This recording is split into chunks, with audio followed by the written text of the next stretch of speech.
26, 27, 28 और 29 दिसंबर को शहर रुदौली में शेख उल आलम सैयदना शेख अहमद अब्दुल हक रुदौलवी रदी अल्लाह ताला अन का उर्स मुबारक है। आप रदी अल्लाह ताला अन सैयदना उमर फारूक आज़म रदी अल्लाह ताला अनु के नस्ल मुबारक से हैं, और आप जिनके खलीफा हैं वो सैयदना उस्मान गनी रदी अल्लाह ताला अन्हु के नस्ल मुबारक से हैं, यानी जलालुद्दीन कबीरुल औलिया रदी अल्लाह ताला अन्हु। और वो जिनके खलीफा हैं वो सैयदना मोहम्मद बिन हनफिया रदी अल्लाह ताला अन के नस्ल मुबारक से हैं। और इस तरह से सरकार साबिर पाक रदी अल्लाह ताला अन तक सिलसिले शजरे तरीक़त पहुँचता है। यानी यूँ कह सकते हैं कि हज़रत शेखुल आलम रदी अल्लाह ताला अन का शजरे तरीक़त दो वास्तों से साबिर पाक तक पहुँचता है, और फिर ऊपर दो वास्तों से सरकार ख्वाजा गरीब नवाज रदी अल्लाह ताला अन्हु तक पहुँचता है। हज़रत मखदूम का मकाम व मर्तबा इल्मी मकाम क्या है, ये जानने के लिए इतना ही काफ़ी है कि आपके पोते हज़रत शेख मोहम्मद रदी अल्लाह ताला अन के खलीफा हज़रत शेख अब्दुल कुद्दूस गंगोही रहमतुल्लाहि ताला अलैह हैं।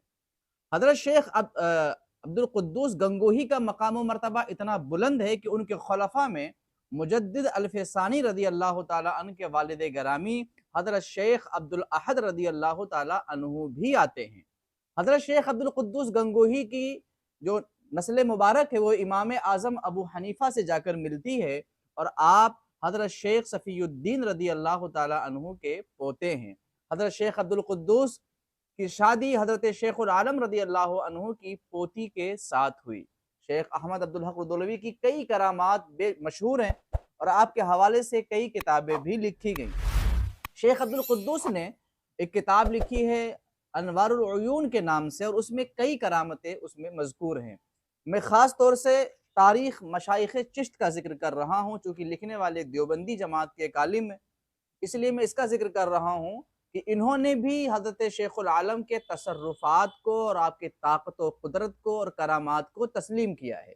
इस बात को भी तस्लीम किया है कि शेखुल आलम ने एक मरतबा एक देग बनवाकर, खाना बनवा कर के रास्ते पर रख दिया और फरमाया आते जाते वाले खाते रहें। लोग आते रहे जाते रहे, 3 दिन तक लोग खाना खाते रहे और खाना ख़त्म नहीं हुआ। मुझे हैरत होती है कि जब देवबंदी जमात के लोग मानने पर आते हैं तो एक वली कामिल की करामत व तसर्रुफ़ात को मान लेते हैं, और इनकार करने पर आते हैं तो नबीउल अंबिया मुहम्मदुर रसूलुल्लाह की शान व अज़मत का भी इनकार कर देते हैं। शेखुल आलम का मकाम और अल्लाह की रज़ा के लिए आप रदी अल्लाह ताला की जो मुजाहिदात हैं, रियाज़तें हैं, बड़ी ज़बरदस्त हैं। कहते हैं कि 30 साल तक आपने तकिए से सर नहीं लगाया, पूरी ज़िंदगी एक ही ख़िरक़ा आपने ज़ेब-ए-तन किया। आपके बारे में मनक़ूल है कि आपने मुर्दों को ज़िंदा किया, और ये मुहिब्बुल्लाह इलाहाबादी रदी अल्लाह ताला अन्हु ने ज़िक्र फ़रमाया, और शेख अब्दुल कुद्दूस ने अपनी किताब में इसे नक़ल किया। हज़रत शेखुल आलम रदी अल्लाह ताला अन्हु के एक बड़े भाई थे शेख तक़ीउद्दीन रदी अल्लाह ताला अन्हु, ये बहुत बड़े आलिम दीन थे और इस दिल्ली में क़याम पज़ीर थे। शेखुल आलम की पैदाइश भी रुदौली में हुई, और आपका मज़ार मुबारक भी रुदौली शरीफ में मौजूद है। हज़रत शेखुल आलम ने बदायूं का सफ़र किया, दिल्ली का सफ़र किया, बंगाल का सफ़र किया, जौनपुर का सफ़र किया और अवध का सफ़र किया। कई शहरों का आपने सफ़र किया, और अपने दौर के बड़े बड़े अकाबिरीन से शेखुल आलम रदी अल्लाह ताला अन्हु ने मुलाकात की। आपको ये जानकर भी हैरत होगी कि शेखुल आलम 7 साल की उम्र मुबारक से तहज्जुद की नमाज पाबंदी के साथ पढ़ा करते थे।